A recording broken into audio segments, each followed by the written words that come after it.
Well, hi everybody.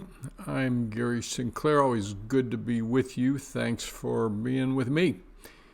Most of us have worked, shopped, gone to a game, taken a tour, been in an airport, even been with family members in scores of other places where everything seems so disorganized, in disarray, even chaotic. You know what I'm talking about?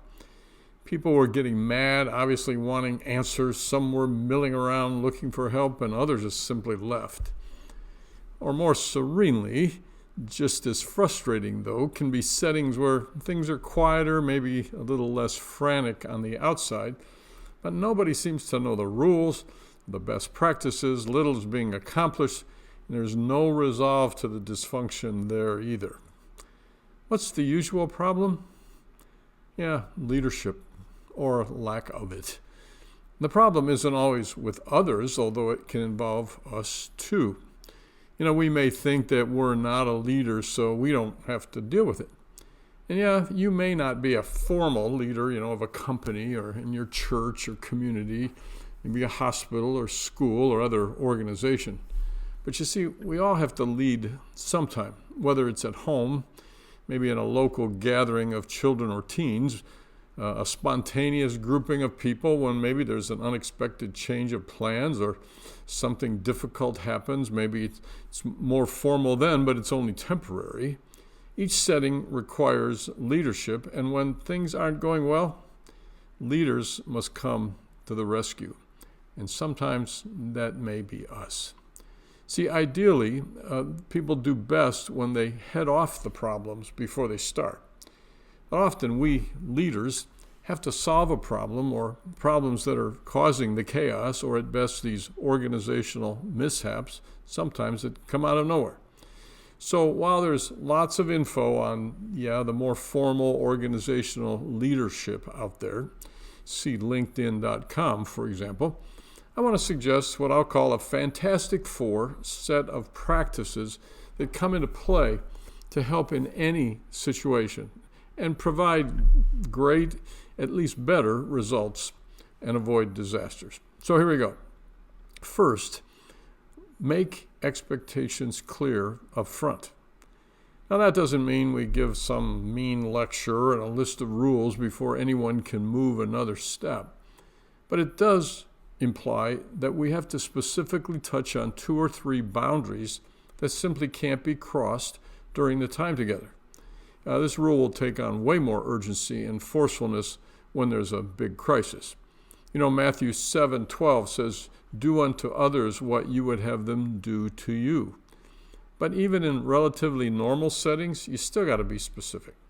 Hey kids, we're glad you're all here, and we'll be doing such and such.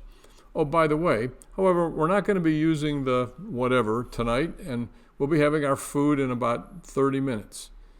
Or at home, it might involve the use of TV and computers, or time for a family meeting, etc.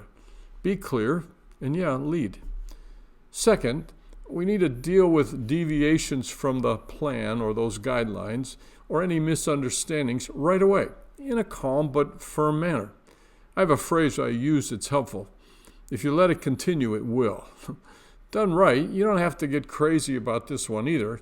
You don't have to speak unkindly or raise your voice. Just remind people of the rule or boundary. Hey, thanks for being here. But it's really important that we not extend the line this direction because it's going to block the door.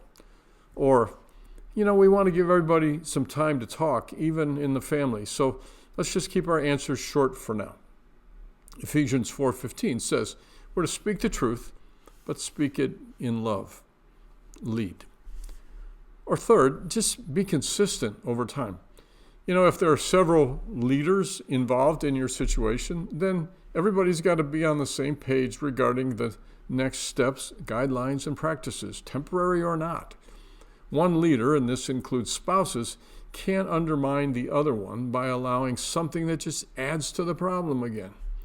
See, I don't think people care so much about the guidelines as they do about knowing what they are and if you're serious about them. And if you or you and your spouse are the only leaders involved, say in parenting, then you got to do the same there.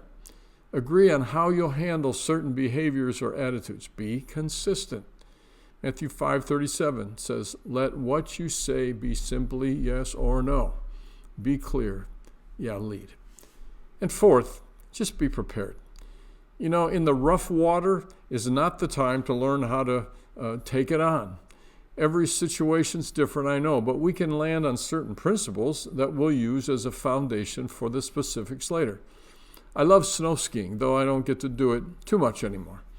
But I learned that no matter what size the slope is or how steep, I need to remember several things: how to stop, how to turn, and how to lean into the edges of the skis.